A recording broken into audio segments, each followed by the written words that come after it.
After a long off-season without addressing the CB2 spot, the Philadelphia Eagles finally have their guy, and believe it or not, it's Steven Nelson. The same Steven Nelson who entered free agency at the top of everyone's big boards. The same Steven Nelson who held out through free agency for a huge contract, and what he walks away with is a $2.5 million deal. Now, why did that happen? What are the Eagles getting in him? We're going to find out. Now, usually what we do with these film rooms is break down 3 games of play, but it's training camp tomorrow. I've been writing articles all day. I didn't have time to get through 3 games. What I wanted to do was go back and look at week 5 last year. Eagles versus Steelers, and what we saw was Steven Nelson lined up mostly on John Hightower and a little bit of Travis Fulgham. How did he get on? What can we see in Steven Nelson, and what should we expect for the future? Let's find out. Ladies and gentlemen, we're back. This is another episode of Eagles Film Room.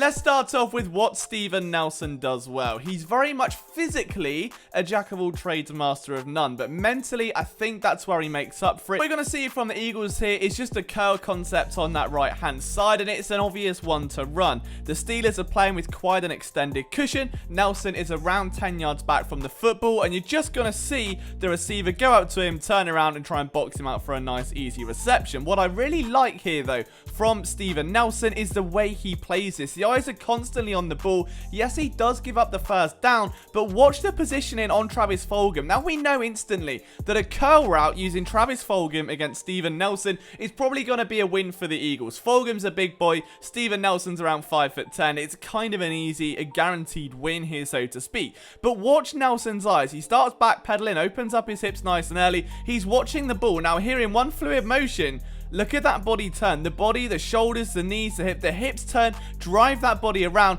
The eyes are still on the quarterback. They're making sure that ball is coming out so he doesn't have to adjust again. Then he processes and comes downhill. And by this point, he knows he's got a bit of a matchup problem. So instead of charging down, trying to make a tackle, what he does here is actually kind of shade off the inside. He wants to force Fulgham to the boundary to nullify the game. So he may not prevent the first down, but by taking away that inside, pushing him towards the boundary, he's going to nullify it as much as he can. It's very much damage limitation for a 5'10" corner that isn't athletically gifted, playing up against a very physical, very big wideout. I kind of like this play. Yes, he gives up the reception, but mentally, I like where he's going. This is one of the only other times we saw Steven Nelson on Travis Fulgham. It's pretty easy to see why. It was a bit of a matchup problem. Fulgham's just going to run a simple out route here. Nelson does a good job flipping his hips. He's got his eyes peeking back to the quarterback. He's going to stay in the hip pocket. He's got to turn around, flips his hips very nicely, and what he does well is close down on these breaking routes, be it over the middle or to the outside. He doesn't leave that much of a window. The problem is,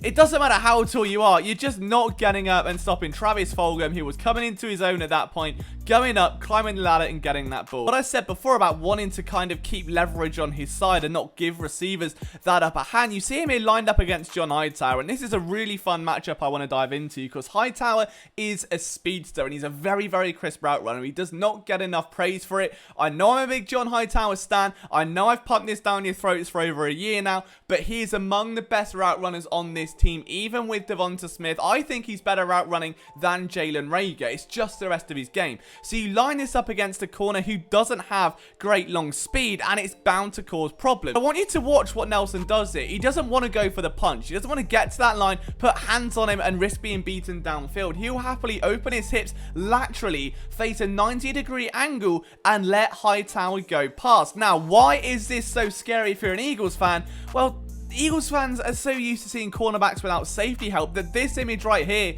will be absolutely terrifying. The Steelers have a wonder weapon known as Minkah Fitzpatrick to trail that backfield and to claw back any momentum lost. It allows corners to play within their skill set, and I think we'll see a bit more of that this year in Philadelphia in a renewed scheme with Anthony Harris in that defensive backfield. Now, back to the play itself. Look at that step back here. He almost backpedals a bit, finds his center of gravity, and then can start pushing. Now, Hightower tries to break. Nelson stays with him again. The play is breaking down inside the pocket, but that's all Nelson has to do. It doesn't matter what happens afterwards here. All he's got to do, if you watch the eyes of Carson Wentz, he's looking there now. Play's not there. You've got Minkah over the top, and Steven Nelson is shading the inside. If Wentz is going to throw that ball, it's got to go over the top of him. The receiver's got to look for it. He doesn't have the height advantage. That's not happening on a nice little in-breaking route. So it's a nice play by Steven Nelson. It's aware. He doesn't want to get beaten long. I, again, understand the premise here. It's very easy for corners to get faked out when receivers stop on a dime. Just ask Jalen Mills from a couple of years ago. But if you watch Steven Nelson here, look how compact the back pedal is, keeping the shoulders above the knees. And then when Hightower sells the outside and breaks in, look how wide that extra step is here. Nelson is able to slow himself down with control and able to stay within a couple of yards here of Hightower to close back over the top of a route going over the middle. Now, if Wentz were to throw that, there's a good chance he's at least going to be able to contest it. It's a nice game plan. He wants to retain that cushion. We see another example of that here again against John Hightower, and just take a look at this back pedal of Steven Nelson. Just look at the shoulders over the knees. Every move is succinct. The hips begin to open, and then he's able to close over the top of the route. He's continuing to peek over that inside shoulder and keep the receiver at an arm's length distance where he can flip the other way if needed as he begins to diagnose the rest of the route, feeling his way down the tree. It's a nice play here from Steven Nelson. You can see Carson Wentz looking that way. He's waiting for Hightower, then he pulls off. At this point, he pulls off because it's game over. Like, you can see Nelson shading inside. Hightower's trying to sell the inside, and Nelson having absolutely none of it. He's seen this play before. He's seen what Hightower can do and is able to just close over the top. It's a nice little play, and for someone that doesn't have that long speed, just to stay with John Hightower in phase all throughout that route can only be seen as a positive. Now, I mentioned his ability here to close over the top of breaking routes, and you see a great example of it here again against John Hightower. He's just got some really nice subtleties in his game where it's only a nice in-breaking route. There's nothing too special about this. Hightower isn't going to do too much. He does try and sell that vertical there. Some nice little pump fakes with the fist to try and drive some momentum inside. Nelson isn't falling for any of it. He's staying again at arm's length of the wide receiver, just about in phase, curling over the top. I think that's where, for me, he's at his most dangerous, where he's able to bend over the top of a route or close on a slant or whatever it might be. He just takes that away. He doesn't want the receiver to have leverage, so he's not going to try and press. He's not going to get hands-on. He's very much a breakfast corner, but he doesn't want all the meat and potatoes. He just wants a nice bowl of cereal and just to casually start his day. He's got a physical nature to him, especially at the catch point. You don't see it here. He almost wants to keep a little tightrope attached between him and the wide receiver, like he's a magnet, so when the play does come back and the ball is thrown his way, he's in position to try and make a play on the ball. However, before we get on to the rest of the good stuff, we're talking about this matchup with John Hightower, and we did mention his lack of long speed. Let's just see this play without really saying too much here. Nelson versus Hightower, who just absolutely cooks him, and of course, there's a little bit of a drop at the end. Not great, and this is the problem with John Hightower. Single safety over the middle of the field in Minkah Fitzpatrick. You've got an in-breaking route from Travis Fulgham. That looks to be the option for the first down. Minkah gets drawn in. Carson Wentz does a brilliant job holding that safety. It's all he's got to do, and then pound one over the top. It's as simple as ABC 1, 2, 3. Until Hightower drops it. It's more of a defensive lapse than anything else. Like most situations, you would have a safety over the top, but that lack of long speed may hurt Steven Nelson in the long run. Now, I promise I don't want to turn this into a glorified John Hightower hype video, but there's another really strong example here of that crisp route running. The way he's able to sell the vertical, force Nelson to flip his hips, and look at that drive here from Hightower. All his angling there is towards the boundary. One huge step with that inside leg, and look at the angle he's at now. The left shoulder over the right leg, and he's able to somehow bounce out of that and drive through the inside of Steven Nelson, which is the exact opposite of what he was planning. You can see as he's planning here to almost brush and maybe force that route to the boundary and up on a sluggo.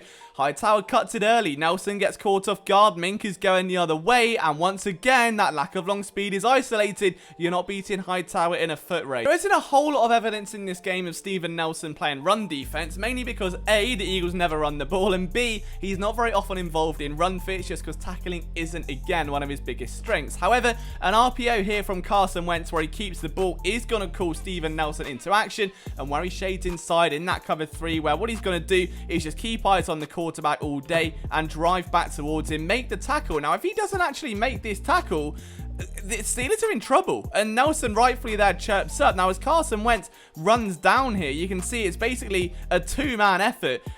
Wentz stiff arms the first defender, and at this point he's going to be able to cut upfield if Nelson's not there. Goddard, a little bit slow, is going to have to come across there and take care of the next defender. And if this is a missed tackle, which he's been prone to do a couple of times, it's going to be a first down. But instead, it's a nice tackle from Steven Nelson. It's low, it's led with the shoulder into the legs, and he's going to bring down the Eagles quarterback. I really like this play against Zach Ertz. He's lined up against him in man coverage, and I mentioned earlier that he doesn't get physical too often at the line of scrimmage. We really do see an exception to that here. Now, again, he opens up his hips quite early. He's allowing Zach Ertz to run at him, but look at that hand straight into the chest of the tight end. It's enough to just throw Zach Ertz off balance a little bit. Nelson people into the backfield the entire time, keeping an arm in there. Is that a hold? I don't know, maybe that's not for me to judge, but he's gonna then drive back towards the ball. Now, was this overthrown by Carson Wentz? At first glance, yes. On second glance, you can say the disruption of the route there by Steven Nelson is probably what caused that ball to come out. Wentz is expecting an extra couple of steps there from Ertz. They're just not there because Nelson, as maybe even that's a face mask penalty, I'm not too sure, but for whatever the reason, whether it's legal or not, it was a big disruption of the play. It's the reason the pass fell incomplete. Nelson's going to be pretty chuffed with that one. And talking of Zach Ertz, we have to talk about this interception. Steven Nelson did get the last laugh. Ultimately, his team got the win. An overthrown ball here from Carson Wentz falls straight in to a very aware Steven Nelson, and you can just see how important it is to keep those eyes just pointing in the backfield a little bit. He plays this very well. The ball just falls straight to him. He adjusts nicely. It's an easy interception. You're never going to get one easier than that. So overall, how do I feel about Steven Nelson? First and foremost, do not line him up against quick receivers. That is going to be a recipe for disaster, and it's one Eagles fans know all too well.